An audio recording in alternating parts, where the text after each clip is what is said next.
also sort of it has to catch a flight, so we want to make sure to accommodate everyone. Uh, so we have a very exciting webinar planned for today. The title is Education as a Gateway to Inclusive and Equitable Quality Education. So it's really centered around SDG number 4 within the Sustainable Development Goals. So as with the campaign that we're working on here called Youth for SDGs, is to promote increased awareness for Sustainable Development Goals, especially for our generation. Specifically our generation, because we're the ones who have both the responsibility and the opportunity to reach and implement these goals in their entirety and ensure that they get sort of translated to the next generation. So we hold a lot of sort of potential and as well as responsibility. And the purpose of these webinars are to raise education on cross-cutting themes within the agenda for 2030. So previous webinars have focused on health, on climate change, on gender equality, and now this one is about education. So just to give you a very quick rundown of what we'll do today, we're going to have 4 pretty awesome speakers. 3 of the speakers are going to present different modes by which education can take place. One is Navina, our first speaker.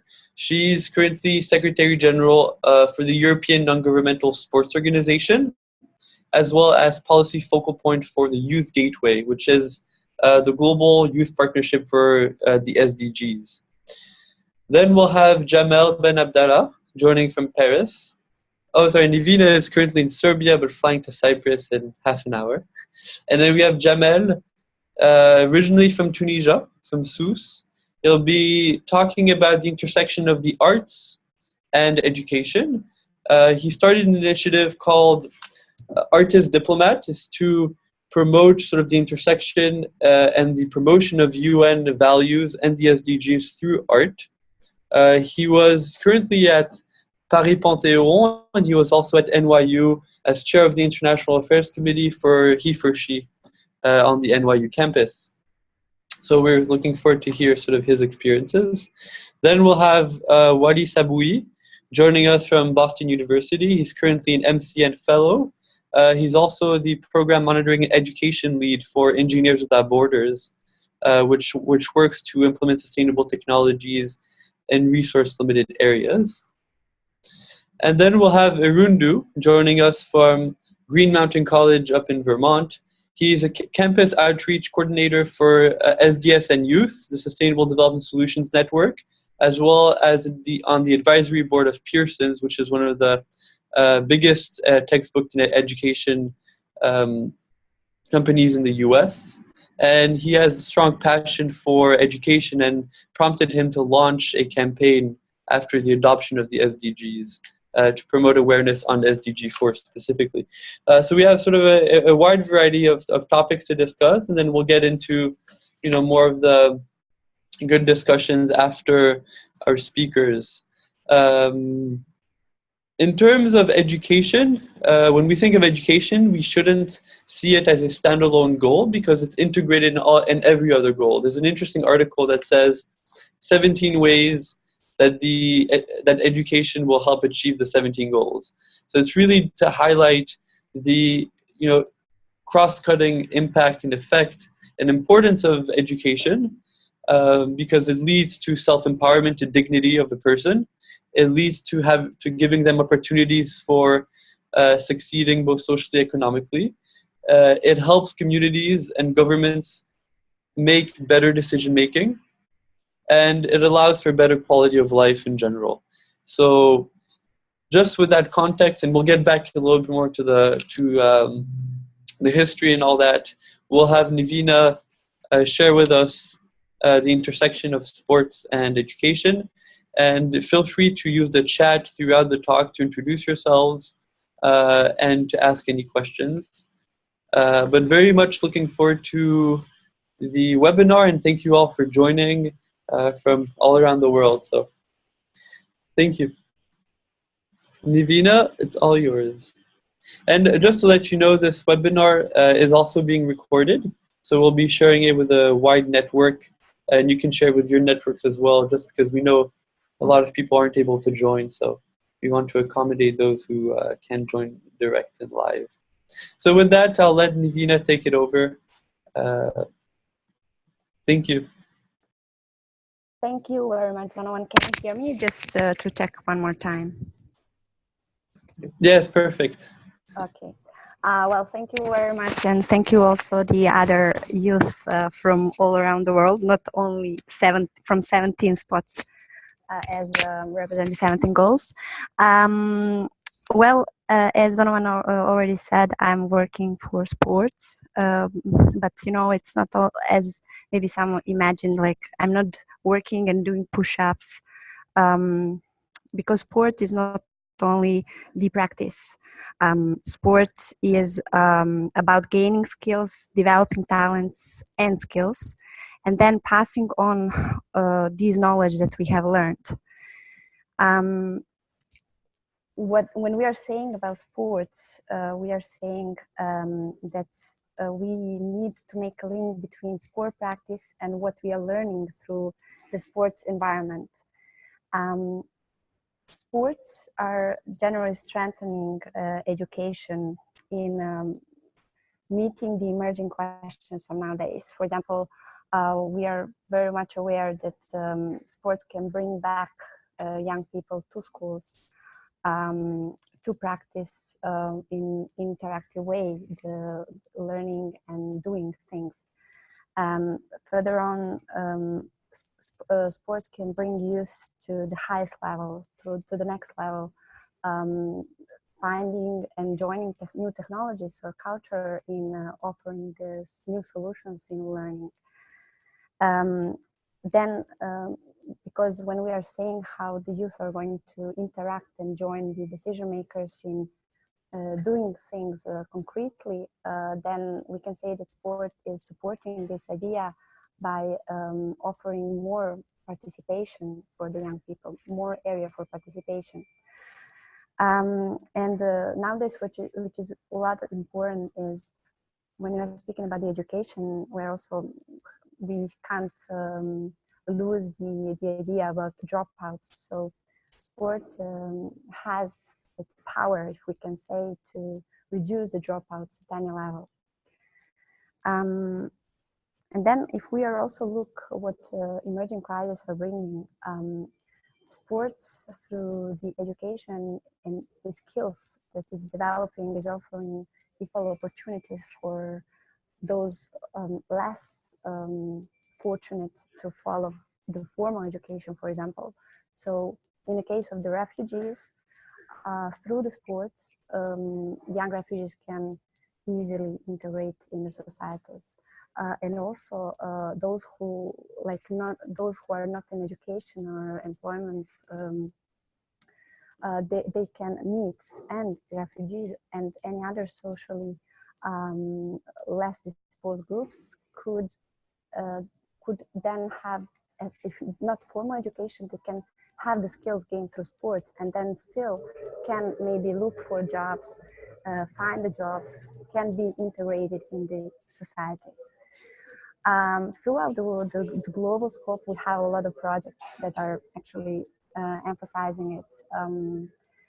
The projects that are actually bringing the sports into the unemployment topics of youth, then the sports the projects that are bringing and actions that are bringing sports to the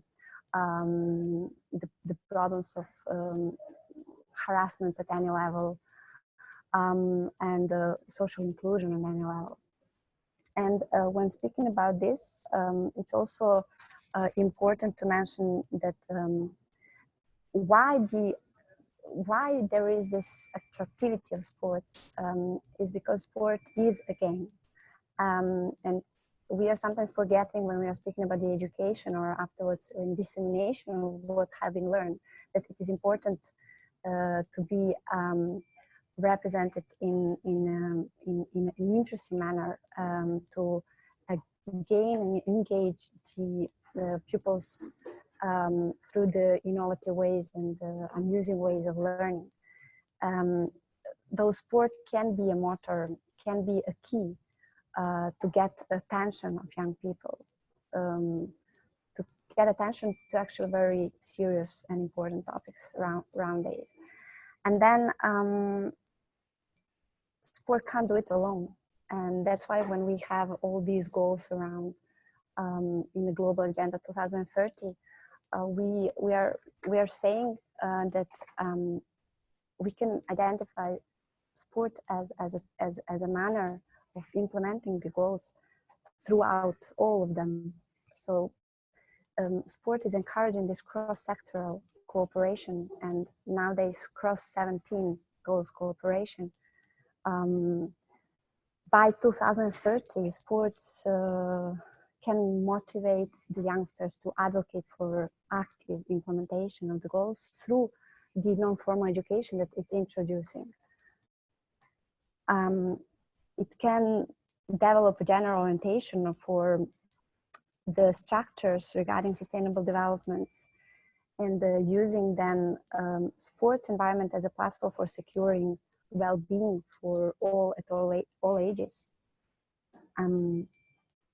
Definitely, as mentioned, sports can reinforce cross-sectoral cooperation, bringing SDGs and bringing all these messages throughout the other sectors, throughout technology, throughout culture, to both youth and sports sector in fighting common problems.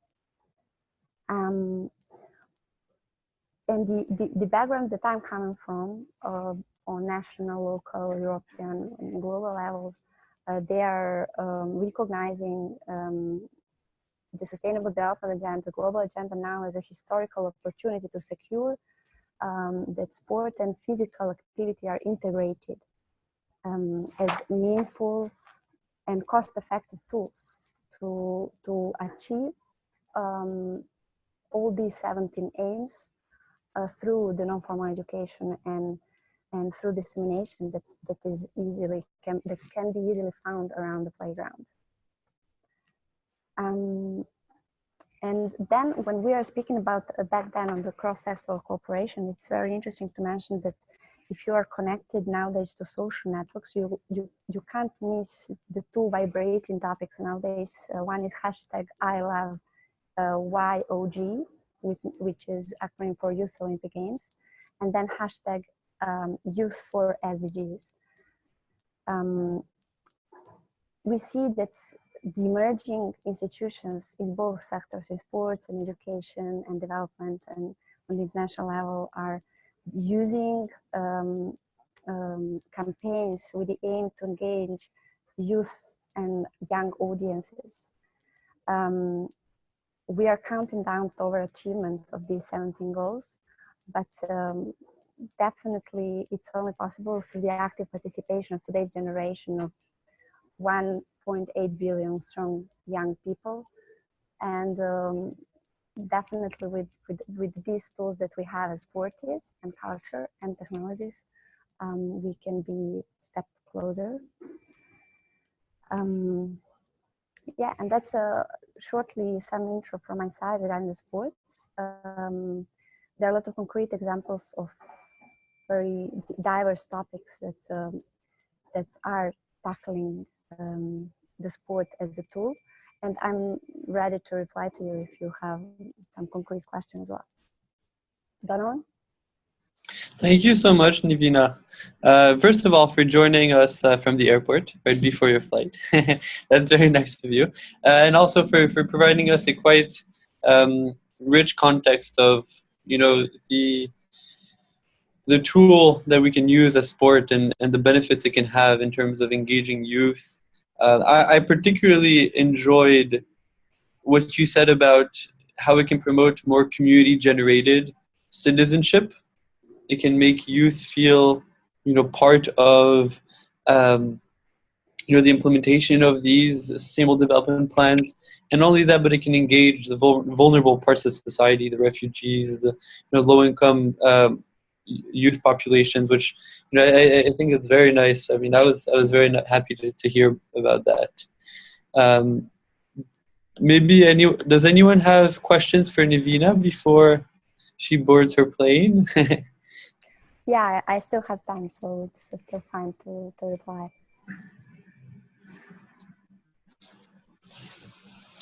Navina, one of the things that has always kind of intrigued me about sports, this is Wally speaking, by the way. I'll be speaking shortly about ICTs and technology and the role of education. But, in the context of sports and development, I'm always intrigued by it kind of being the common language, across borders. And I think, you spoke very much about within communities really engaging students and learners, with sports as a medium for learning. But I've always wondered, what the potential is to kind of capitalize on the fact that sports in many ways are like the most dominant language, the dominant theme that so many nations and so many communities that are nowhere near each other share. So I was wondering, within your work, what kind of prospects that holds and what that really means for the using sports as a medium for education globally. Yes, thank you for mentioning this. Definitely, sport is, well, it's well known that sport is the cheapest language and the cheapest way to bring those who are on two different sides, and that's why it's widely used through positive campaigns and positive actions. So, for example, Generations for Peace, the global think tank that is dealing exactly on these problems in Africa and Middle East, and on the other side, Peace and Sport from Monaco as well. So. It's actually in the SDG agenda under the goals, the idea to use more of this language as sport is to find solutions, but it's actually already done. I mean, it's already in progress worldwide, where the football as again the cheapest among the sports that can be played and the simplest one to be learned are used as the common language where the other language can be found. Then, for example, recently in the Peace and Sport actually general conference in Monaco, I had the opportunity to meet the Shirin, the one of the most inspirational girl I ever met from Iran, who is not an activist. She is an athlete, and this is what she likes to repeat. Who has showed the power of sport in giving the space to the young active women in Iran, and how by her example of she is a triathlon athlete, and she has been from the very beginning when she started obliged by her religion and the environment to use the traditional clothes when competing, which has been leveling down her opportunities as in fight for the medal. But then, while showing her commitment and while showing that she still can be there, among the best, and then going further, talking, and she managed every year by year to find more understanding among the governments, among the environments. And nowadays, she negotiated that she can, for example, within the triathlon, swim in the swimming clothes as the others are using, by the head is covered, and to have some tent aside. And then she showed by her example that maybe the political language or the activists' language doesn't work with negotiating such freedom, if we understand it as a freedom. But then her example, by doing it, doing sports on the field and empowering other young girls to do it, showed to her government to at least in this case slow down and find a solution. So, for example, this has been for me, and the way how she feels sport as a power for her to speak. It's really good example of nowadays what sport can do in this crisis, or in the situations where the other tools are not useful. I'm not sure if I met your expectations with my answer, but No, you absolutely did. I think it's nice to hear. I mean, you have a really strong, unique perspective on the number of organizations that are capitalizing on the opportunity, and there's a lot going on globally. But you know, the fact that you talked about football, especially, I think the fact that it can be utilized both in rural, urban contexts, and it can be kind of manifested in different ways to different communities, but nevertheless still be used commonly as a platform for education, I think shows a lot of exciting potential. yes, but if I may just add on this, as in every education area, we have to be aware that there are lots nowadays instrumentalization of sports, especially in education. So this is one of the challenges: the sports as a tool, and sports as a piece or as education, because sometimes it's rather said like that, is fighting for every day and fighting with.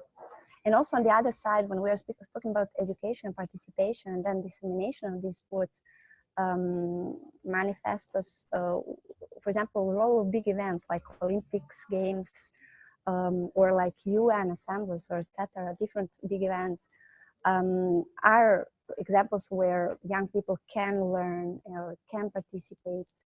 But we, from this sector, we would like to raise awareness that it's important that not to only involve young people to participate and learn during the events, the Olympics or the other side, UN or assemblies or youth forums, but to involve them before, especially in the Olympic area, in the sports area is not the case yet. And this is what the sustainable development area and international relations area can bring to sports, is that young people shall be included before, not only in the preparations of the big events that are definitely important moment for them to learn, but also in decision making. So this is what sports sector is still lacking, and where a global agenda definitely can improve it.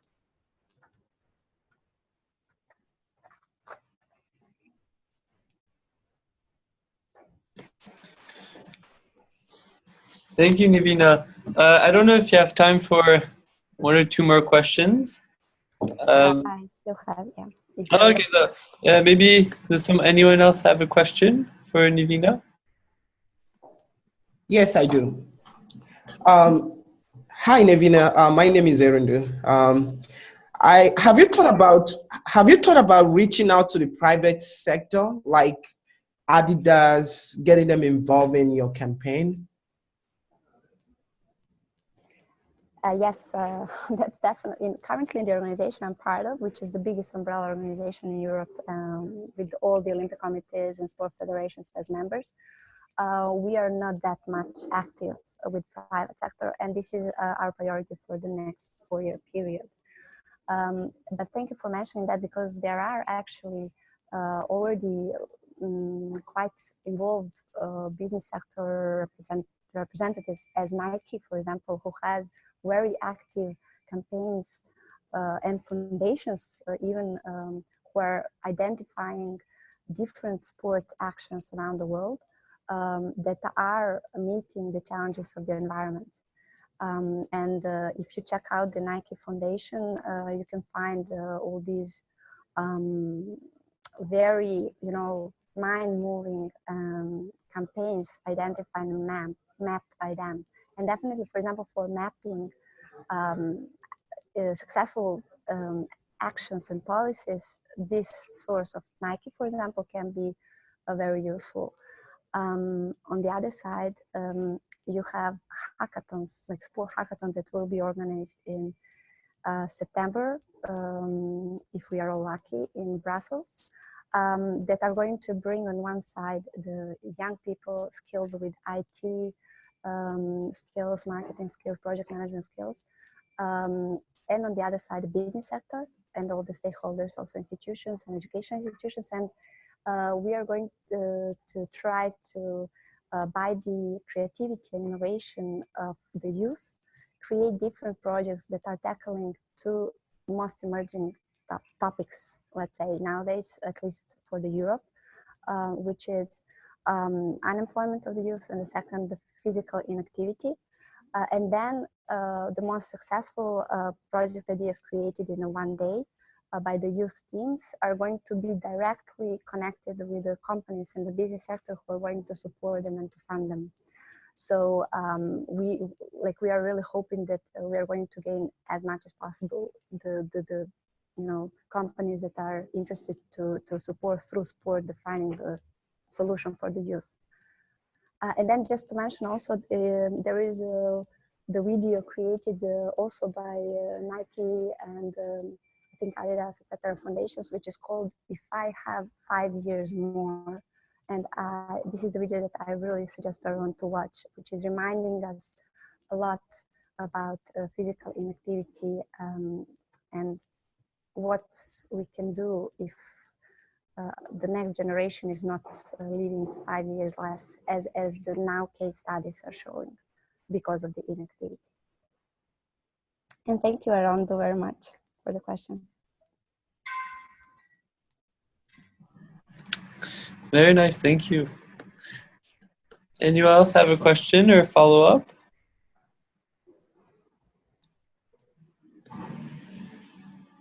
I had one question, Ivina, right before you leave. Is your approach when trying to raise awareness through, and mobilize action through sports, do you have a different approach for example, rural areas versus urban areas, or when you approach, refugees or vulnerable populations, is your approach different, or is there more of a standardized sort of approach with sports that breaks down any social stigmas and barriers?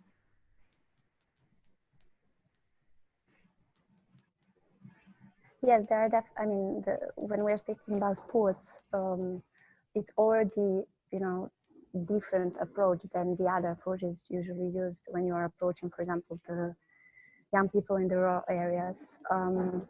But on the other side, within the sports sector and within the different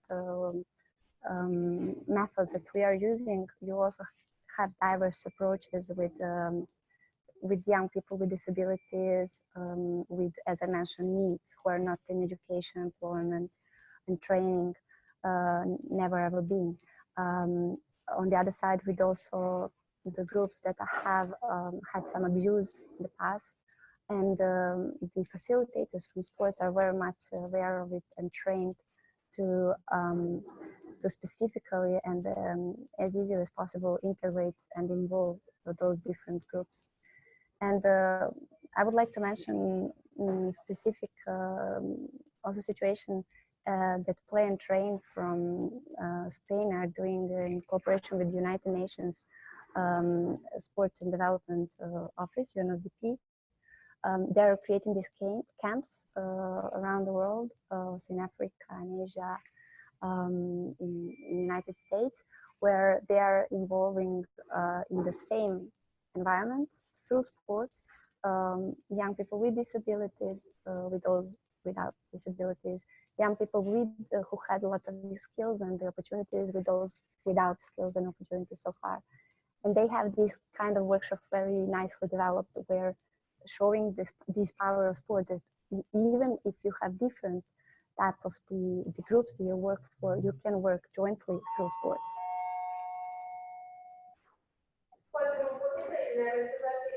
Yeah, and this is a call for me, so I'm sorry to leave you and not to have the opportunity to listen further discussion, but I will definitely follow back recorded version.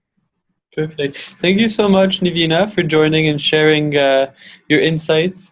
We'll be sharing your contact information, if that's okay, on a blog post and also on social media. See if there's any follow-up questions, and maybe you can connect with some passionate youth that want to get involved.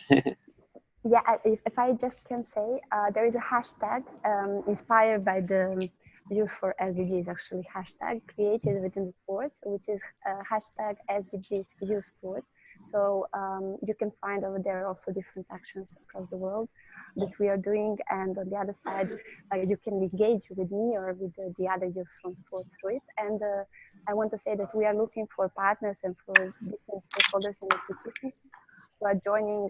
We are creating workshops that are using sports to implement SDGs. To be created, outcome shall be a toolkit for this implementation, and it's supposed to be created by youth for youth. And when we say by youth, we are looking actually for the youth from completely out of sports or completely with different backgrounds. So maybe some of you next speakers would be our interested areas to come and do the workshop with you. Could you just repeat the hashtag, please? Yes, hashtag is SDGs, so SDGs Youth Sport. Okay, SDGs Youth Sport. Okay, thank you so much. They're Thank waiting you so much. to go. Okay, thank you so much, Nivina, and have a great flight. Thank you so much. See you and enjoy the rest of your talks. And it's really important that, Donovan, you provided us with the opportunity to talk. Thank you. Thank you so much. Thanks, Navina. Ciao. Okay, now we'll be, so we now have a good context on sort of using sports as a vector to disseminate knowledge and education. Now we'll be transferring to a different perspective, similar discussion on the role of arts, which Jamel will be presenting. So Jamel, all yours. We'll be listening attentively and excited to hear your perspective on education.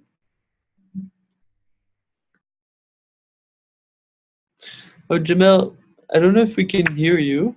I know. Oh, better. It's better. I know. It's okay. It's okay now. You can Yeah. hear me. Okay.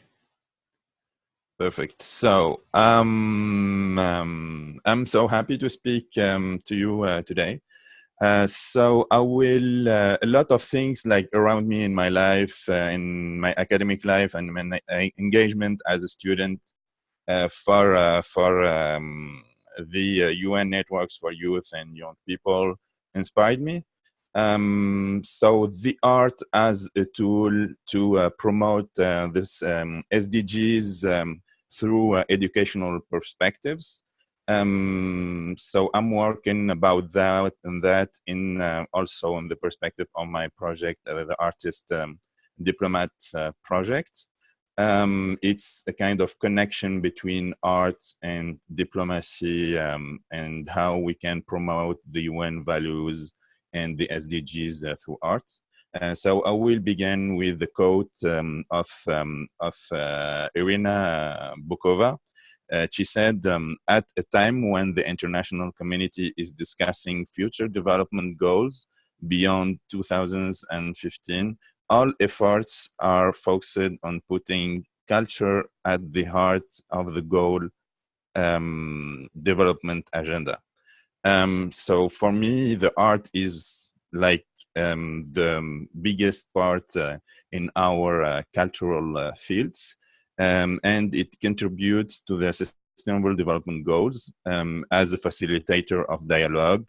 Art produces a social change and economic inclusion, a tolerance in our diverse diversities, and awareness in the communities. So the public art project or an artistic performance like a sculpture or an artistic installations can generate social and political positive impacts on societies. I will continue also with another quote that also the UNESCO in the program of art education said. They said art brings us closer together. It makes us to feel and to understand what unites humanity in the diversity of its cultures and expressions. And art as a vector of dialogue in the loftiest sense. Art speeds up social inclusion and tolerance in our multicultural connected societies. So the idea is like working with artists on projects and actions far from political and economic pressures can facilitate the communications between governments and their citizens through educational workshops and programs. It's the goal is how to develop the knowledge of citizens through art. It can also bring a sense of hope to the populations that are affected and afraid after conflicts or natural disasters. It creates a balanced intellectual, emotional, and psychological development of individuals, and it encourages them to rebuild and develop prosperous and peaceful communities. I will give you after some concrete examples. So therefore, art can bring to the intergovernmental negotiations a breath of creativity and innovation. It gives an innovative dimension of the negotiations and a new international political landscape and a common area of agreement. So this is also, it's also like a kind of education and how we can also learn how to negotiate with the other nations through difference, like according to the difference of our cultures and political points of view. So we are speaking about SDGs, and the Sustainable Development Goals agenda was voted in the diplomatic area through a diplomatic process in the international community. So the diplomacy is in the heart of these negotiations, and activating the cultural diplomacy field through artistic international strategies could help the classical diplomacy to lighten the weight of the political and economic codes in negotiations. So the art here as a parallel strategy to develop the political and economic relation between nations, and also like we continue in the process of the knowledge and how we can educate also like the young leaders to have better economic and political relations with the other nations, between nations. And also, I went a lot of time to United Nations departments and locals. And in every wall, in every room in the United Nations departments worldwide, we find artworks. But we don't pay a lot of attention, and we don't give a lot of values to it. So, and in the place of the art, like it's really very important. So art here reflects histories of every single nation, and this global artistic vision of the world can help the governments to succeed the universal perspectives for a better world, to be more engaged and to reflect more their cultural diversity. Here, like the art as a tool to a global scale of education, the education in how to learn people how to respect the diversities and to interact better with the cultural diversities of others. Also fostering a cultural creativity and fundraising and upholding the artistic international projects is a key for strengthening the roadmap for the new Sustainable Development Goals agenda. It's like a long-term, like the art through creativity and innovative perspectives can be a key and the motor to strengthening the achievement of the Sustainable Development Goals agenda of the UN. The idea is also to promote the arts and the culture as a mechanism that educational mechanism that speeds up the understanding of the generation's needs, explores the realities of societies, develop the personal capabilities, and improves the lives of people, reinvents the national and regional communities, and improves the social structures and the cultural institutions for more employments, and brings innovative and creative perspective to the educational programs.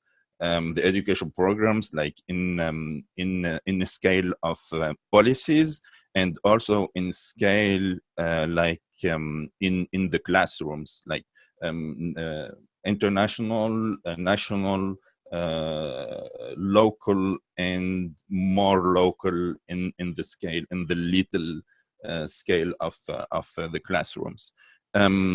The artistic and the cultural projects could act also as humanitarian action. Here, it's in how we can give hope to the affected populations through educational workshops of like in a case of emergencies, human emergencies and crises, and to feed the creativity of their citizens, to allow and encourage them to rebuild their communities. I will also speak about there is like I said to you, the UNESCO Art Education Initiative. In the UNESCO website, you can find a lot of informations. And also on Monday 22 at 6 p.m. in the UN headquarters, there is a meeting with Irina Bokova and two other global foundation and initiatives for UNESCO Green Citizens. It's really very interesting initiative, and they will speak about. I will read to you the quote of the presentation of the event. They said, around the world, men and women give life to projects engaging education for sustainable development. UNESCO Green Citizens shows the talent and willpower of these pathfinders, often discreet yet determined actors for change. So this is like a continuation and really a lot of source of inspiration that the UN, they are engaged on it, and more recognize that the art and the artists can be a motor for the implementation and the achievement of the SDGs. So all that is also, there is a lot of artists and artistic institutions.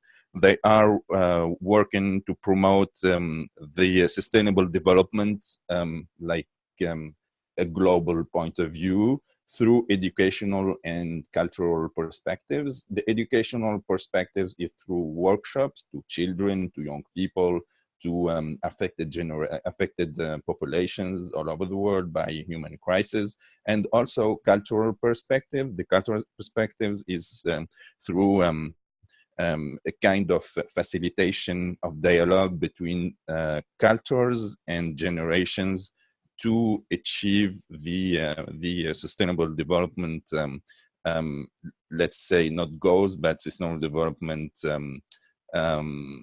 behavior or sustainable development point of view of a lot of governments and nations through their cultures. also, like I said, the art can be a parallel tool in the diplomatic world to achieve the SDGs by 2030. The art as accompaniment for students.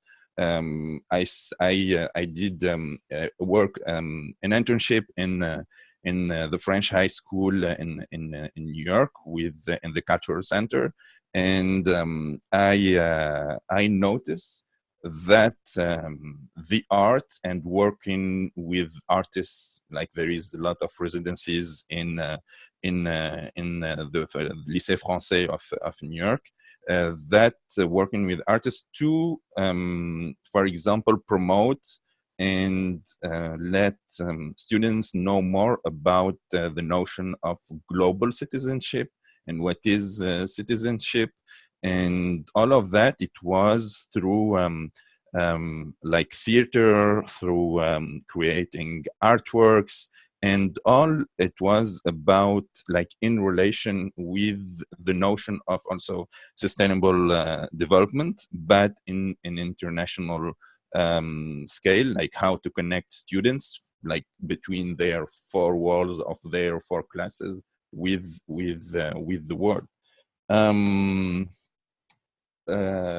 Also, you said in the presentation of the presentation of the event of our webinar that education is a fundamental pillar for development. So I'm not a specialist, a professional specialist in education, but in my experiences in the art world and artistic fields, I noticed that yes, the education is a fundamental pillar for development, because I think we have a lot of fields like sports, art, technology, communications, social media, economy, capacity building, crisis solution, like humanitarian, all of these fields, they cannot be, let's say, official or practical. Like, we cannot do action with these fields without education, because we have to learn about every single field through, like, in our educational and academic life, to after that to be active or engaged in our fields and develop a lot of perspectives and global actions. I will also I said to you, I will say to you some examples about what artists and the art world is doing for the sustainable development goals. Spirit is, for example, they are fighting the social inequalities, like, for example, the French artist J.R., international French artist J.R., with his project Inside Out Projects. Like, he's doing big images in white, black and white, and he is giving more value to like the communities that they don't have, like, a lot of power, or their voices, they are not heard. And for example, also the film of Human that was screened in of Yann Arthus Bertrand, that was screened in the General Assembly, about like the problems of natural problems and the engagement for climate change actions, like I think the best and the best example that I can give you is the artwork of like the art project called Future of the Chinese artist Liu Bolin. It was inspired from the 17 Sustainable Development Goals, and it was a UN project presented to promote the 17 goals, the 17 Sustainable Development Goals.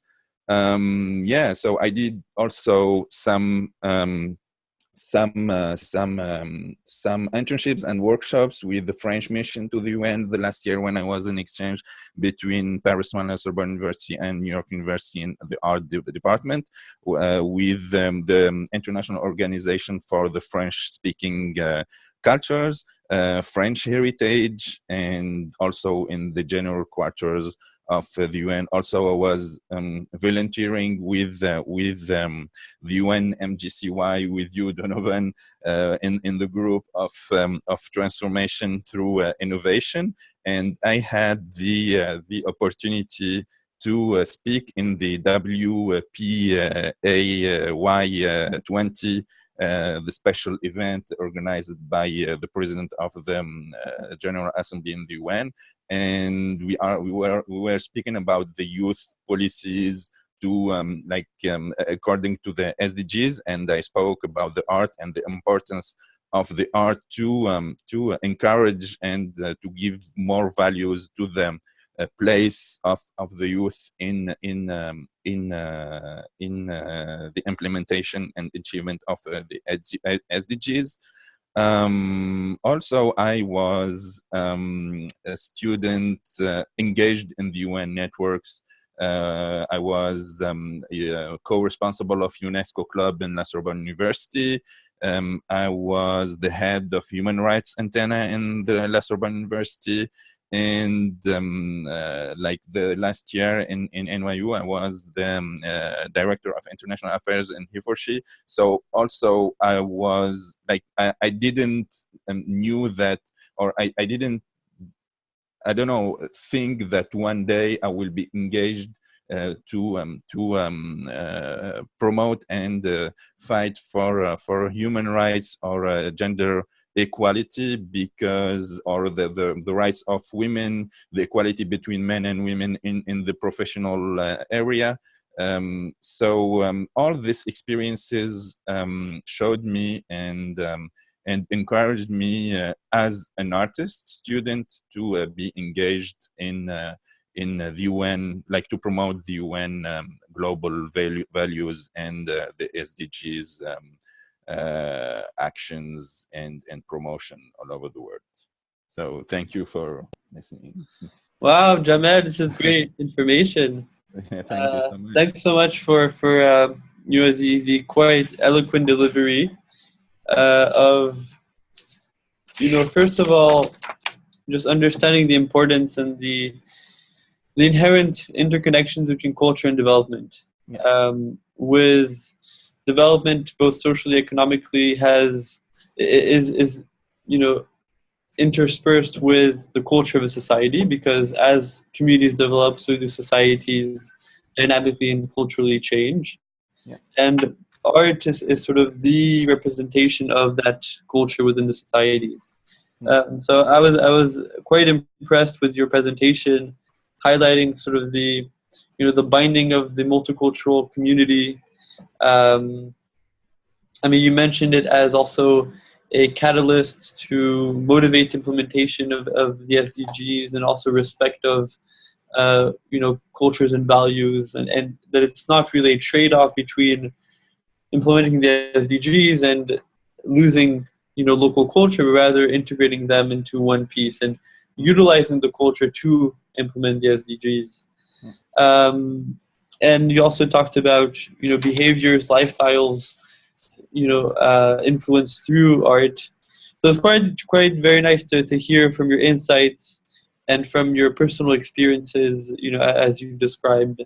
And I'm sure our participants have some questions. So I will let them Yes, please.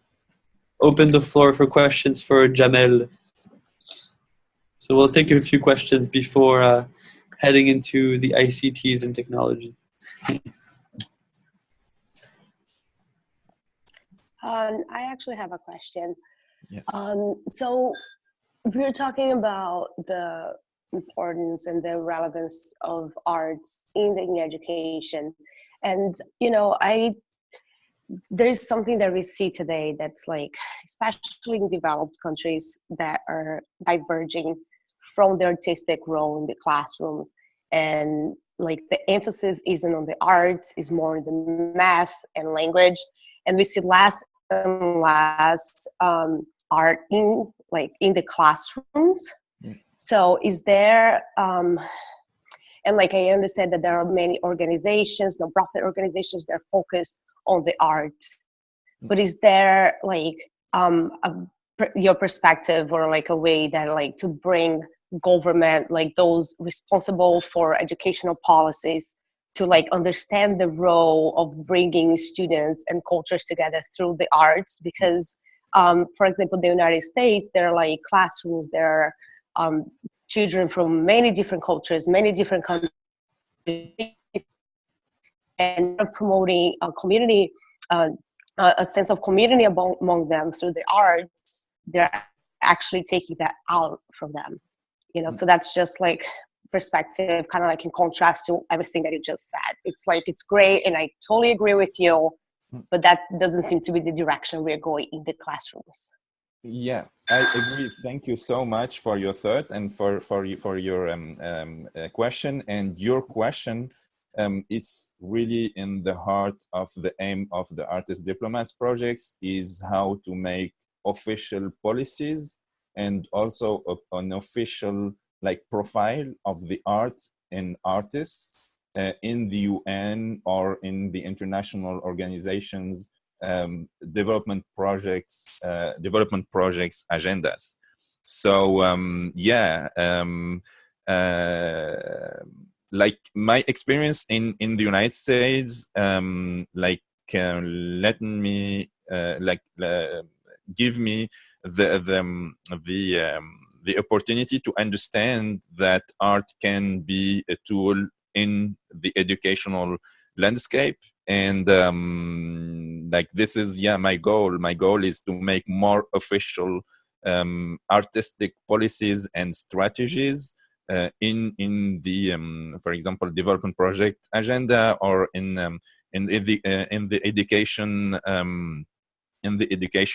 area, or in any other field, because I think the arts make more sensible some, for example, serious subjects in the economic, social, political fields. And it makes it like it's a kind of translator. Like the art is really a translator for social, political, economics issues, and can give and send the message easier, like more globally than other fields. And it can touch people like directly, you know. It's I don't know, a tool, like a facilitator. Yes, it's a facilitator of ensuring and developing like the I don't know how to say it, like the capacity, the capacity of a tool to give a complete knowledge about a social or political or economic issue.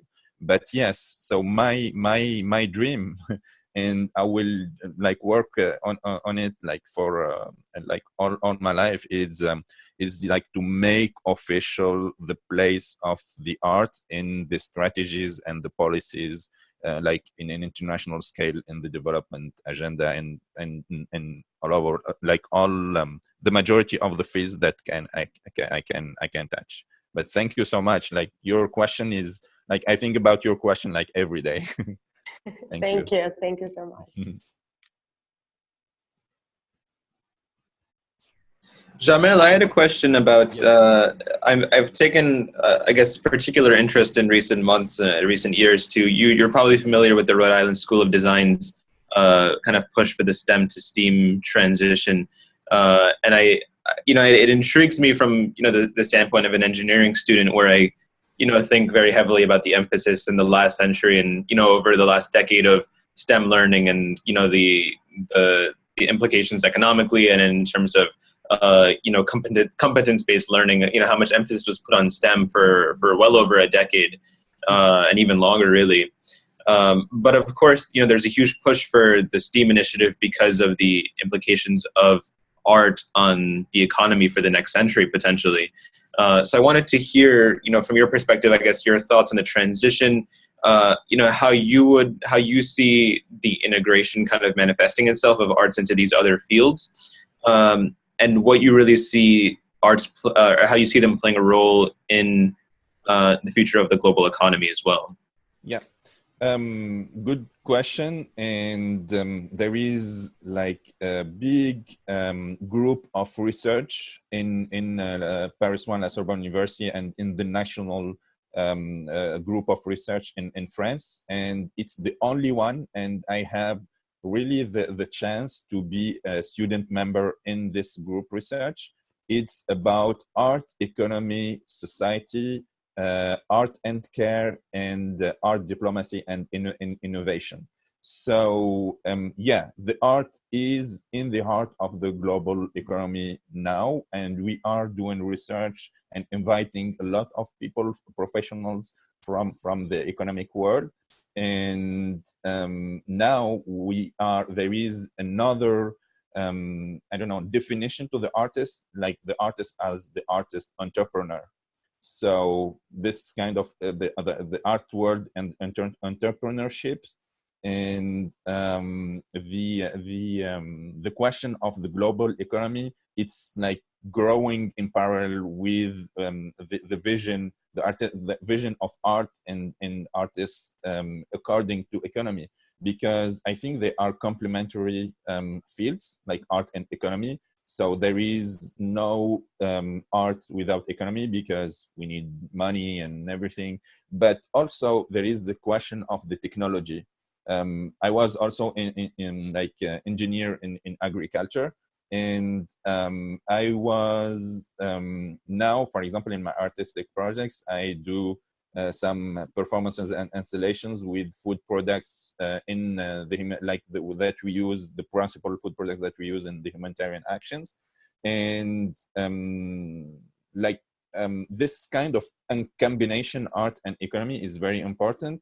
And now there is this part of technological parts, and we cannot do an evolution in the technological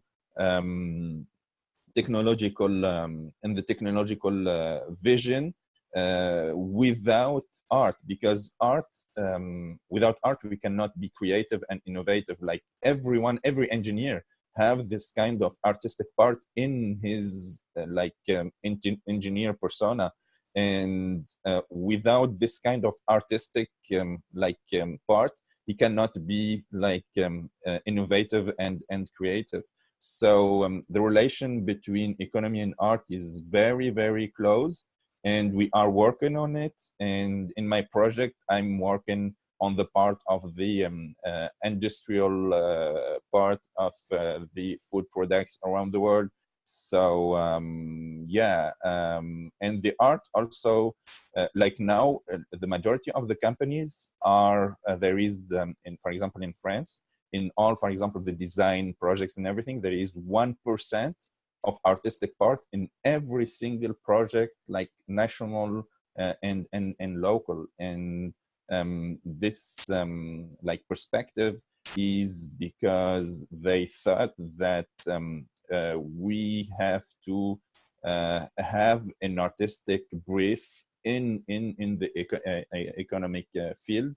And so it became really a policy. Like in French, it's a national policy, 1% art. It's called 1% art, and it's in the heart of the economic projects, in the landscape architecture and design projects. They understand that the art and the artistic strategies can be a motor, and a motor for creativity and innovation in the global economic world.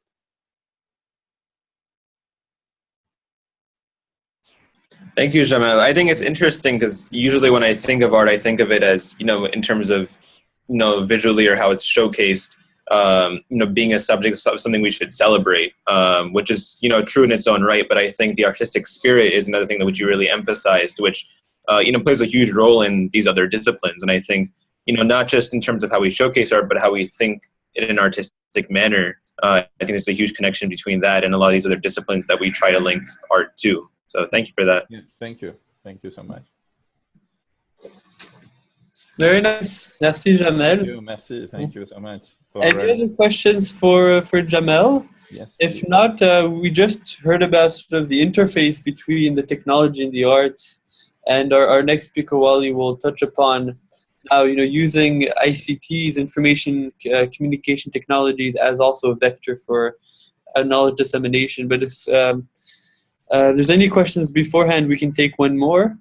If not, we'll move on, and then we can come back as a group and discuss. Yeah. Sound good?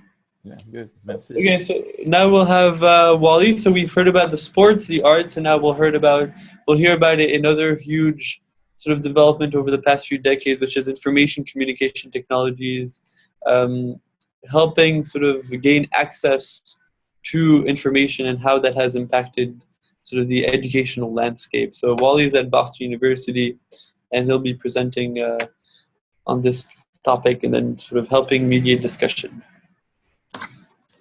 Thank you, Donovan.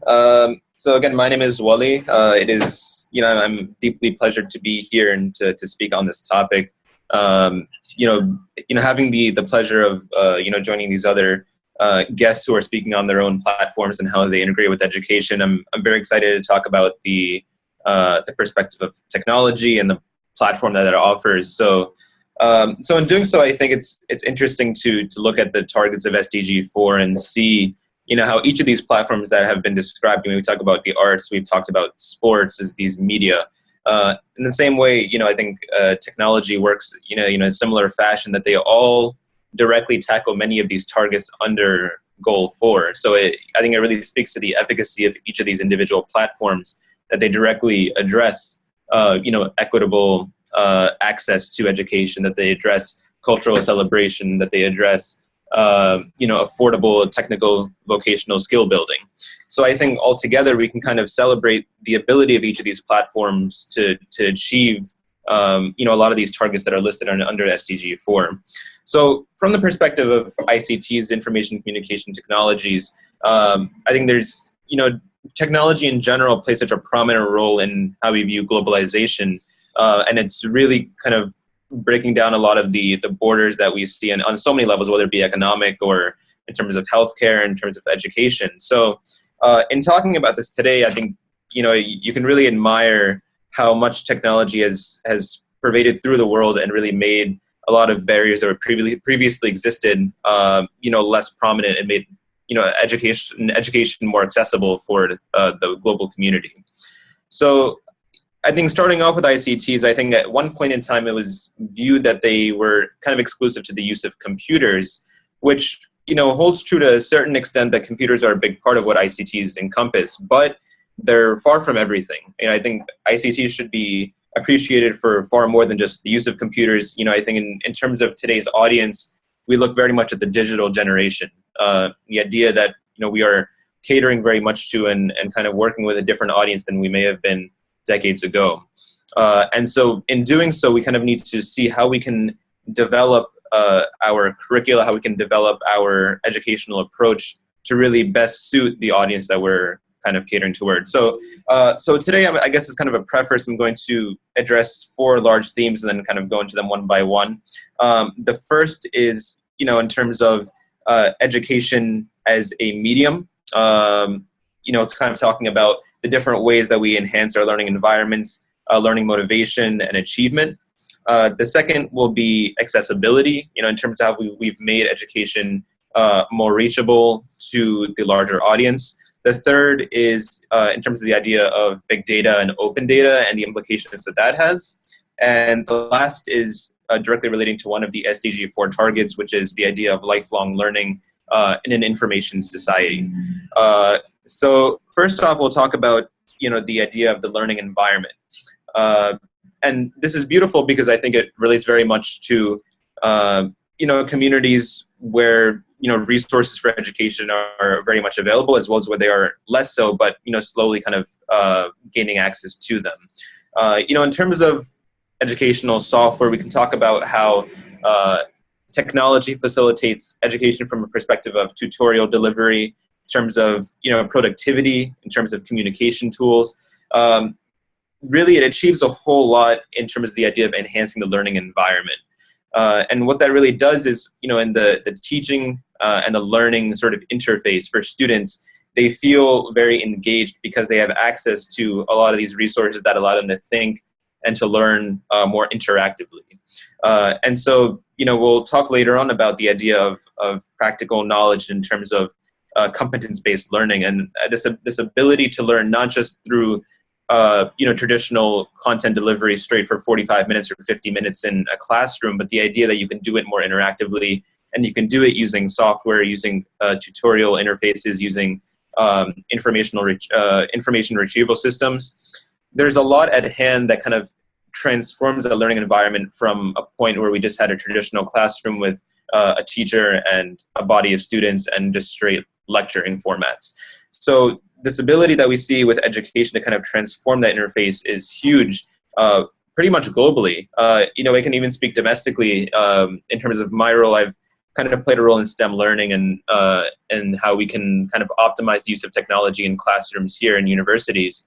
And I've done a lot of observations on the technologies that are used and how the money that is invested into enhancing classroom technologies correlates with how much professors are actually using those technologies. So we can talk about, the idea that teachers and instructors want to have very good control of the technology that they use, that they're employing them and maximizing their benefit, and that they're ultimately benefiting the students. So altogether, if you kind of combine all of these resources, then if done successfully and implemented successfully, it's a worthwhile investment from educational delivery, from the perspective of investing our money into making these learning environments different for the students. Also falling under ICTs is the idea of learning motivation, kind of engaging students and making it more interactive, which I kind of alluded to. And statistics have shown in a lot of literature that students are more engaged and that they feel more pushed to learn outside of the classroom when they have access to technology. We can kind of talk about scholastic achievement and the idea that for students with access to computers at home, they spend more time studying, they do better outside. So the idea is with access to a lot of this technology, students feel more compelled to really push themselves beyond the classroom and take advantage of the resources that they have. So in that sense, it's very transformative. The idea that in one way, at one point in time, education was seen as it was all about content delivery. How do we get the content from the teacher to a body of students? And now this access of technology now transforms how much students are motivated and how much they're engaged. So that brings me to the second point, which is the idea of accessibility, which again also relates to several of the targets under Goal 4. And we can talk about the beauty of, on a global scale, how much more accessible education is, and it doesn't discriminate based on gender at all. We talk about massive open online courses, MOOCs, and how the audiences are on the scale of 5 figures, maybe even 6 figures sometimes, in terms of the student outreach, which speaks very much to the enthusiasm of a lot of students who would like access to these resources but formerly did not. And now with MOOCs, you can look at so many different companies and initiatives that are driving it. Here in Boston alone, we have MIT OpenCourseWare, we have edX, and there are several others that are either university sponsored or independent, that are making content more accessible. You talk about Khan Academy, which was one of the pioneers in this sort of field, and the idea that you have a wide span of ranges of practical knowledge that could be delivered. But previously, where they were once just available in a textbook format, you now have a more interactive layout, and MOOCs are pretty effective in doing that. And again, it's this idea that whereas domestically you may have barriers in terms of gender inequality as it pertains to access to education, but software and resources like this kind of can overcome that. At the same time, in the field of education, we can talk about there's initiatives with a lot of the larger scale companies, with Amazon and Google. Actually, earlier this month, Google released more technical details on Project Skybender, which is an initiative through solar-powered drones to deliver internet to a lot more communities abroad. So again, it's this idea of accessibility, the idea that, even in the most remote sites and in the corners of the world that, aren't neglected, but it's just practically less feasible at one point in time to deliver a lot more resources to these areas. The fact that we can just make it that much more in touch. Technology is just one of those platforms where areas in the remote parts of the world just feel that much more accessible if we have technological access. But without technology, you almost feel like you're off the map. So initiatives like this are also very transformational in that regard. So transitioning to my point 3, which is the idea of data. You can talk about open data and open source information.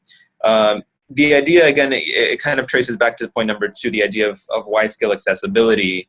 Data itself is, we can kind of, independent of education, really think about the large-scale implications of how much our community globally is very data-driven.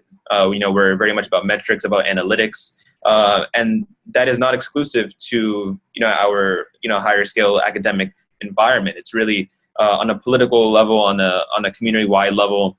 For the average citizen, big data actually has major implications. So we can talk about it from a research standpoint in terms of data that we have, that we retrieve investigatively. But really what it is that it provides so much in terms of making things open source for those who originally did not have access. In the scientific community, there's a huge emphasis on collaborative working and sharing data immediately after discovery in a short turnover time in order to promote and accelerate the speed at which we're really making new groundbreaking discoveries. And so now the idea is that, if we can really expand this and keep it growing, and we can make it available for not-for-profit organizations, those who may not be as well resourced, then in the end, the benefit is for everyone because you can use open data to serve your community well, to make groundbreaking progression in the field of economics, in the field of technology, science research. But also, I think data has major implications for educational systems. The idea that not only is data beneficial to the people who are receiving it in terms of students, but also for policymakers in terms of seeing how do we improve educational systems. That can't be done effectively until we have accurate data to represent the communities and analyze where there are shortcomings. So it works both ways. Not only is it beneficial for aspiring scientists and engineers and economists, but it's also aspiring for people who are already in the field of policy and in the field of global implementation, who want to improve educational environments, and they can't do that effectively until they see for individual communities what the data shows with regards to their setup. And so in the interest of time, I'm going to move to point number 4, which is this idea of lifelong learning. And it's kind of very heavily described under the targets of SDG 4. And we can talk about the idea that we should really very much emphasize this duality of education. For on one hand, we really want to celebrate and really promote competence-based learning. There's this really big movement from teacher-centered learning to student-centered learning, and at the same time from content-centered learning to competence-based learning. For a lot of people who have access to education, the end goal is to have some sort of technical expertise, to be able to translate your knowledge into some sort of career. But at the same time, that duality, the other side of that is that in terms of things that may not be really tangibly implemented right away, this kind of goes to Jamel's whole presentation, is we should really celebrate this idea of cultural diversity and the idea that that access to education should also be a medium by which we can enhance and kind of broaden our scope of the world. And in doing so, we can have greater appreciation of cultural diversity. And again, that's another allusion to one of the SDG 4 targets. So it's this duality where, Jamal talked a lot about the importance of this sort of artistic mindset and sort of how we think influencing what we do. Arts very much have an influence on any sort of level of discipline. And so there is this duality that we should celebrate between competence-based learning and also the ability to learn things that may not be implemented right away or used technically right away, but they do still mean a lot for the growth of global citizens. So in this field of lifelong learning, I mean, you talk about so many different movements that are going on. Mobile health is a major player, in the field of healthcare delivery, of course. But mobile health is also huge in an educational standpoint in terms of disseminating educational information and health education through mobile technology to areas where it's less accessible. And that's, that has huge implications for improving healthcare systems, for building on the quality of how we offer health to, again, every corner of the world. From my role with Engineers Without Borders is kind of focusing on an educational standpoint in a lot of the technical development of our projects. We usually look for the most enthusiastic members of our partner community who can kind of look to take a role and really adopt a project because they are technically sound in solar submersible pumps, for example, or building of structures such as latrines or dams. And so again, this technical expertise is huge because when you look to implement a project, you then kind of allow them to inherit full ownership of it, and your role as an implementer is completely hands-off because they have technical expertise ultimately. So there are huge implications for the fact that even beyond an educational environment, that the recipients of education feel motivated to engage in lifelong learning, and in receiving that, the primary and secondary and tertiary education, they then recognize the importance of continuing that to a field of lifelong learning where they continue to build their own technical expertise, but also play a role in the development of their societies. They question, more and more, their governmental structures. They really push to drive progress in their communities. So in addressing those 4 points, it's kind of, technology has, plays a very facilitative role in these 4 themes. And I think it's so broad that I can't even, maybe address the wide span of topics that relate to technology and education. But hopefully these 4 themes, kind of span out to a lot of the overarching topics. So with that being said, I'm happy to take some questions and then, of course, engage our other guests into an ongoing conversation. You can jump in if you want to. Oh, wonderful! Thank you so much, Wally, for giving us this other perspective on ICTs and technology and their role in knowledge dissemination and access to education. I was especially interested in what you mentioned about competency-based learning. It relates to a recent initiative from the UN called the Global Initiative on Decent Jobs for Youth. It was just launched as the first UN system-wide initiative to provide youth with resources and access to sort of decent jobs, good quality, and also break down sort of inequities in gender and all that. And the role of technologies and ICTs in ensuring that these youth have the competencies for those jobs is quite big. So I mean, there's a wide spread of things we can discuss. Maybe we can have a few questions for Wally before we get to Erundu, who will be our last speaker for the webinar. But if anyone has questions, Wally can answer them now. I have a question. Thank you, Wally. That was great. I was just wondering if you could give maybe like a specific example of student-centered learning versus teacher-centered learning or teaching. I feel like I have an idea of what you're getting at, but I can't really come up with my own example. Sure, Julian. So, I think you can look at it in really any context you want. You can look at it, domestically in terms of, our university education and the emphasis through the use of technology, kind of drive more practical application. I think, we can talk about, I think one of the dominant examples I can think of is in our information society, really from the early stages of the ICT movement, there was a huge emphasis on the technical skill of programming. And I think that was one of the big transitions from textbook-based learning and kind of teacher-centered learning to really addressing this idea of competence-based performance, the idea of curricula providing resources for developing competence in a certain field. And so, you even look today in the dominance of, this idea of computer programming and the implications that has.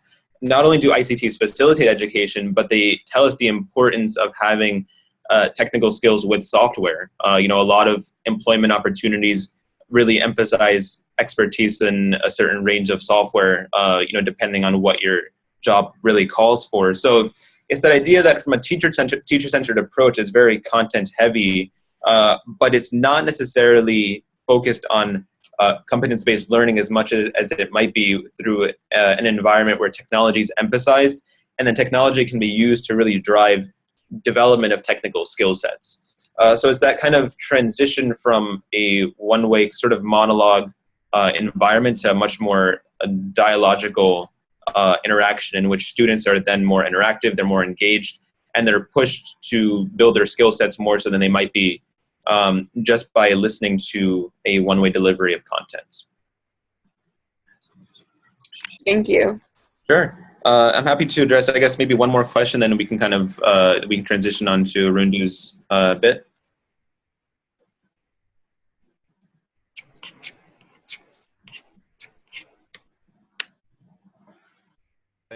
I have a question. So thank you so much for all these points. Really very interesting.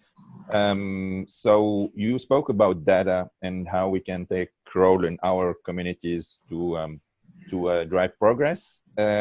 So is there any accessible programs or application on the net? Because, you know, students students have different skills and different level of skills, and in this new technology of let's say the internet class policies is really like very new. So is there any accessible and very comprehensive programs or applications on the net to let students understand more or interact like easily with this new technology in the educational world? It's a great question, Jamal. I think it's you know, I could cite a few different programs that do offer open source access to data, but I think even still, I guess open source is a bit of a misnomer in that regard, because I work kind of in a university context where it still is a little restricted to university students. So although I can't cite any specific names, I'm actually happy to follow up with you afterward with specific resources. I can kind of speak from the standpoint of, in terms of technical development, there's a lot of open source sort of platforms where people can kind of broadcast the work that they're doing. And that's more of like a scientific development standpoint, you know, where people can share ideas and kind of, you know, they can kind of bounce ideas off of one another, share feedback. In terms of, you know, sort of like data technology banks, my knowledge of specific names is a little bit restricted, but I am happy to follow up with you because I think it's very important to kind of address what resources are available. You know, I think they, as I said, they play a huge role in, you know, whether it be scientific development or understanding of policy, they're pretty big. So I will make it a point to follow up with you personally afterward. So if I can comment on that, Jamel, one of the big things that, one of the outcomes of the Agenda for 2030, and this was a huge thing in terms of ICTs and also STIs, which is Science, Technology, Innovations, was the establishment of regional technology banks as well as the technology facilitation mechanism. So the TFM is one of the outcomes of the Agenda for 2030 and the Financing for Development Conference. And what it hopes to achieve is to facilitate the transfer of these sort of technologies that are, you know, environmentally friendly, but also help access to knowledge, energy efficiency, I mean, all those things through open access platforms, through an online repository of resources and activities for accessibility worldwide. So this is something that I know is developing.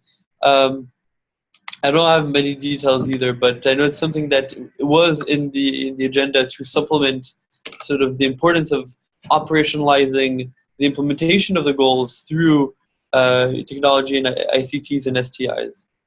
So thank you. Yeah, I understand it's a new operation, so yeah, so it's a lot of work to do, but it's exciting. I can also add one more point, which is that in many regards, it's actually still sort of manifesting itself. I think there's a lot of conversation about you know, the ethics behind and the practicality and feasibility of actually making it available. I think right now in many stages it's a conversation of to what extent should open knowledge be available to the general public? Is it at the best interest of the people who produce it? So I think it very much right now it's a movement more than anything, and we may see a lot of progress in it over the next couple of years. I think one conversation that's very much had is the idea of should open data be should it be a thing in the context of government activity? This idea that we recognize the importance of citizens' awareness of their government's involvement in their activities, but at the same time, there is of course security interests that should be considered. So it's a conversation where it's like you have to kind of take both sides of the argument and see what's in the best interest of a lot of these communities. But maybe we'll see a lot develop over the next couple of years. Perfect, thank you. We want to give time for Arundu to present his part of the session as well, so we're going to move on. But of course, after the webinar, we'll share each other's contacts and hopefully, drive the discussion forward. So Arundu, please, feel free to take over. I know you'll present maybe a little bit more of the personal anecdotes, but as well as, your experiences with the role of education as a pillar, sort of, for implementing the SDGs. So up to you, and you can speak for, maybe 10, 12 minutes and have a few questions, and we'll do a sort of a closing, but up to you. Thank you so much, Donovan, and also thank you, Julian, for this wonderful opportunity. Let me introduce myself. My name is Arundu Chisholm. I am originally from Nigeria. I attend Greenman College, where I major in sustainable business with a minor in environmental policy. Education has played a lot of, I'm a product of education, and I'm very, very grateful. Without education, I don't know where I would have been. Just a brief synopsis of my story. I am born in Abuja, in a suburb. My dad is a carpenter, my mom a once janitor. I value education so much. At the age of 5, I defied the norm because in my home country, can everyone hear me? Yeah, in my home country, the system was designed in the past that your hands must touch your ears in order to get enrolled into elementary school. So at the age of 5, my hands couldn't touch my ears. So I told the headmaster that I need to be in school. So seeing that zeal in me, they had to enroll me. So when other parents saw me going to school, they decided to send their children to school. And that's how I was able to defy that system, to break into the system and start school at an early age. But at the age of 8, my dad lost his job and I became a gardener. And my mom became the breadwinner. And the only way I could support the family is to become a gardener. So the little earnings I gained, I was able to contribute towards my education. And that was how I saved and graduated from high school. When I graduated from high school, my dream was to go to one of the Nigerian universities. That failed. So I spent 6 years of my life at home. But within that 6 years, I got involved in community service. And that was how I became a member of the Information Resource Center, which is under the US Embassy back home in Abuja. To cut the whole story short, I got first-hand information on what it takes to study in the US. So at the moment, I have been solely involved. On campus, I was the former director of civic engagement, the first African student body president of the institution, student body. And I have been in the UN, I've participated in Modern United Nations, and right now as campus coordinator for the Sustainable Development Solution Network. So last summer, I did an internship with MCN, and of which Julian, she's my colleague.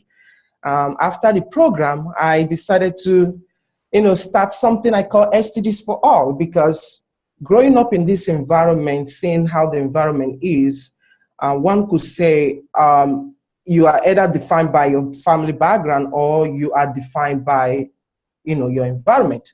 So I decided to break that norm by starting what I call SDGs for All, to create the awareness on the importance of education, which is SDGs number 4. I am very excited to hear Jamil talk about ACT being one way of creating peace. I'm very excited to hear Nirvana talk about sport. I'm so excited to hear, I've forgotten the last speaker's name, if you could permit me.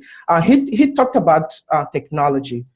I am a product of the end users of all this initiative the main mention of. I sing in the choir, I play sport, and also right now I am in the United States studying using computers to do my work. So education have a very, very important role in strengthening the global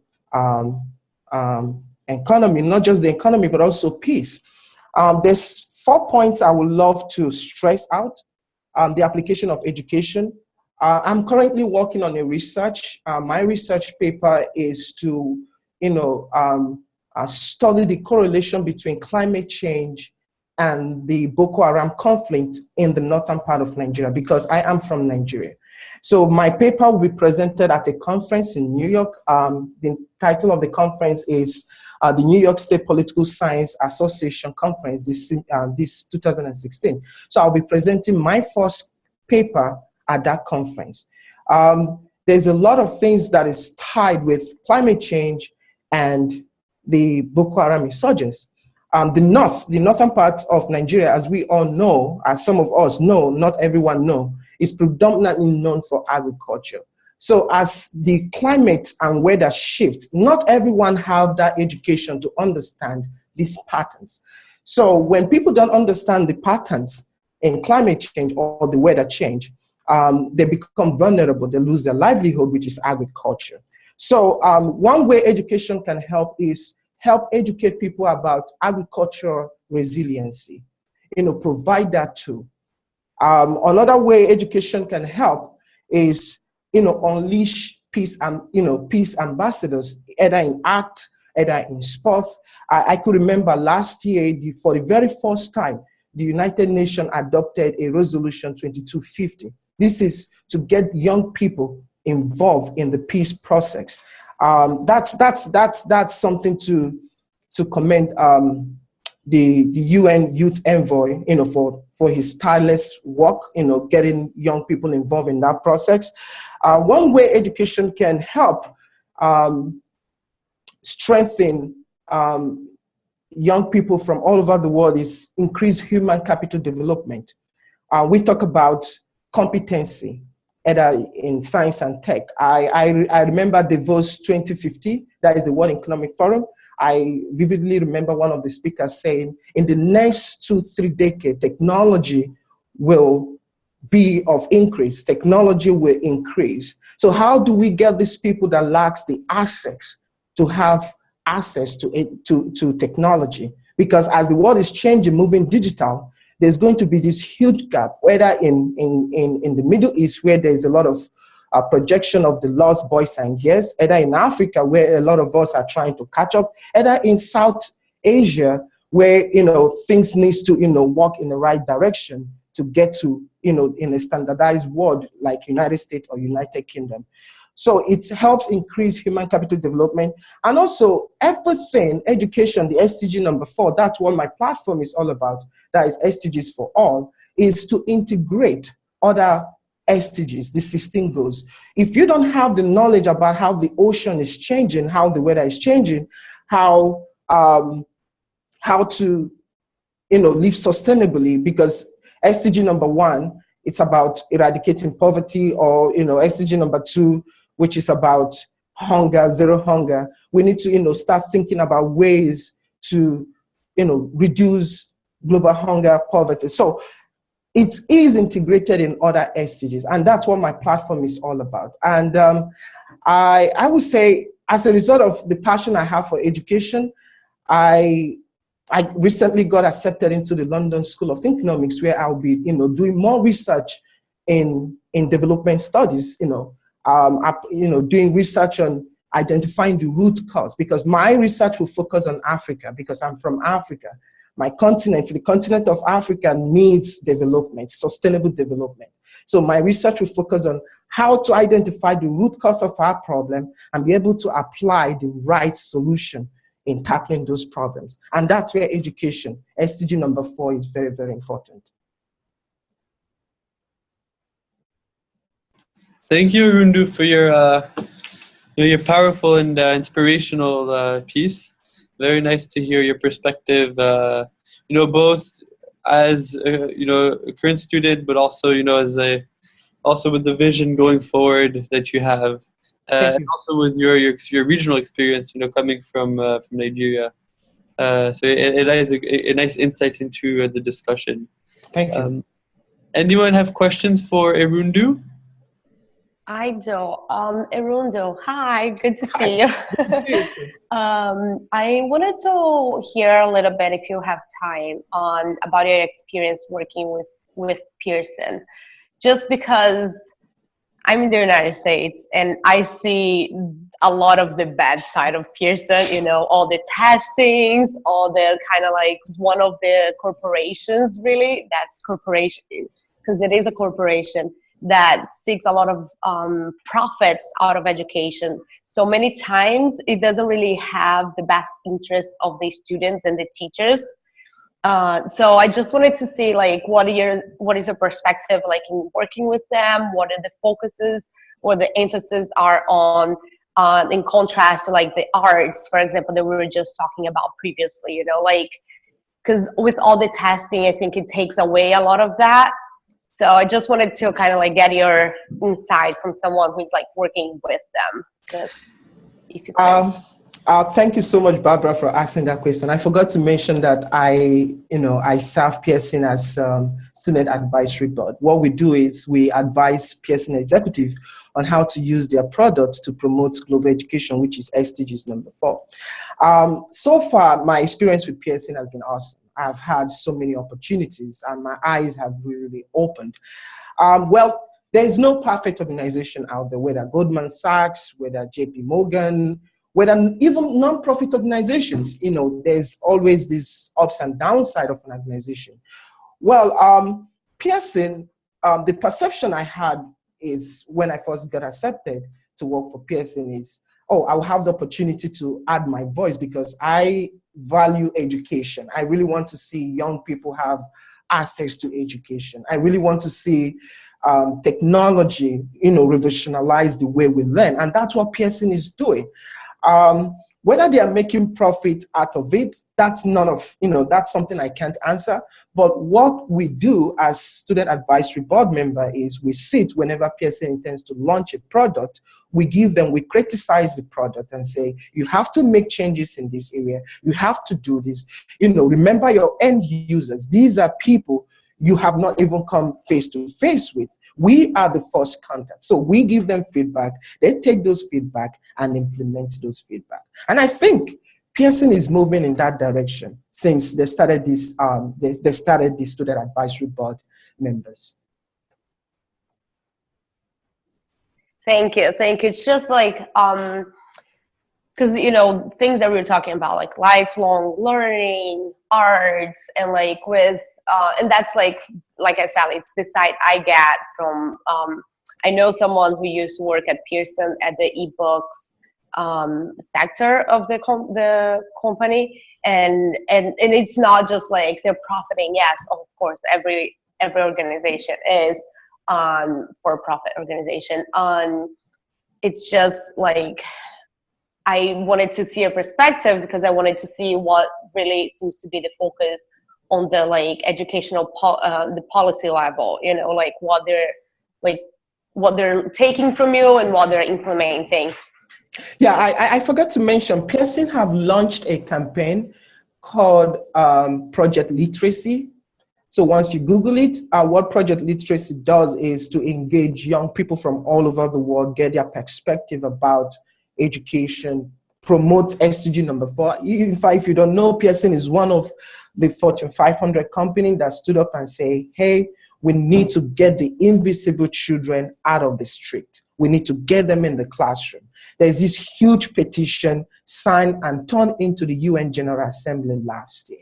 So that's one step Pearson is working towards in getting young people out of the street and get them in the classroom. You have to check it out, Project Literacy. Very nice. No, thank you so much, Rundu and Barbara. Yeah, thank you. I'm just looking at the time. It's unfortunate that we only have 2 hours, but it's a very vibrant discussion. So I want to sort of bring together what we've heard so far in terms of the vectors for education and for the dissemination of knowledge and access to knowledge, whether it's through sports, arts, or technology, and then understanding sort of the role that that education plays in the scope of the SDGs and what it means to have education. So there's two different ways to look at it. One of them is education about sustainable development, which is to better inform decision making and access to resources for sustainable development. And then the other aspect of it is education for sustainable development. So it's a very small change. I think education about sustainable development, education for sustainable development. The latter provides more of a sort of an approach that is purpose driven, that is practical, and that is intended to lead to change when you say education for sustainable development. And it can come, the beauty of it is that it can come from any space of knowledge. It can come from any discipline, but at the end of the day is how do we take that knowledge and utilize it for societal good? How does it bring us closer to, as we say, the world we want? And how can we utilize that knowledge, leverage it, connect it with our resources, and turn it into something practical? Because as we know, knowledge can lead to power, and of course, we want to make sure that that power is channeled towards sustainable development activities. So I just want to end on a few resources. They are the UN launched the Global Education First initiative in 2012, which is sort of what sparked the inclusion of SDG 4 in the agenda for 2030. And three of the main things they target is to have every child in school. So in terms of scale, so leaving no one behind, which is one of the greatest and biggest priorities for the SDGs. Second is improve the quality of learning. So it's not just about quantity, but it's also about the quality. And this, talks to the dignity for all. That while you shouldn't leave anyone behind, your scale of your reach shouldn't be a trade-off for the quality of life that they have and that they can achieve. And then the third is fostering global citizenship. So it's realizing that we each have a unique role and responsibility to play and contribute through our own mechanisms and resources and networks. And it's not about,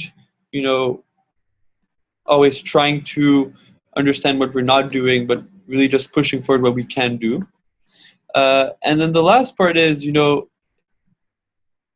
how do we then put this into action, right? It's all a question about operationalizing, because all this is very nice, but then how do we put it really on the ground and make change? So there's an interesting document that came out of the World Education Forum called Framework for Action Education 2030 towards an inclusive and equitable quality for education.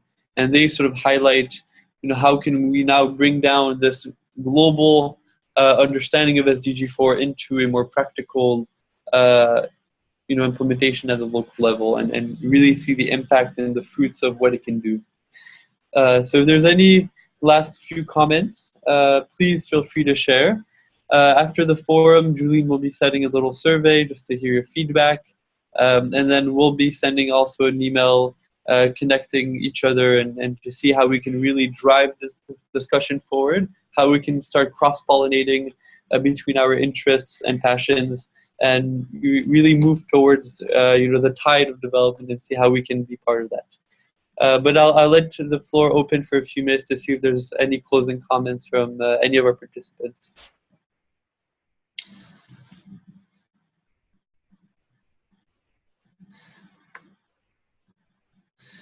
Anyone want to comment? I just want to say thank you for Donovan and all the other actors that make this happen. Really, it's very interesting to interact, because I think also the spirit of education is sharing knowledge. So now we are sharing, and I think it's the aim of the global, the SDG 4 And I will just finish with a quote of a French philosopher called Edouard Glissant. It's like a quote that I like and it's inspiring me a lot. He said, agis dans ton lieu, pense avec le monde. Is like, think with your community and act with your world. And I think it's the aim of, I think it's the aim of the human definition is how we act in our own scale, but thinking with like global scale. So thank you so much. Very nice. Thank you, Jamel. Anything? And I will end with this quote: education is endless, learning endless. Yeah. Very nice. So I just want to take again this opportunity to thank all our speakers, Navina, Jamel, Irundu, and Wally, and also all the participants that were able to come. We'll be sharing this forum on our social networks, the recorded version, so that people can also, continue the discussion forward. So thanks so much to everyone, and hope that we can keep in touch and continue sort of turning our passion into action for the SDGs.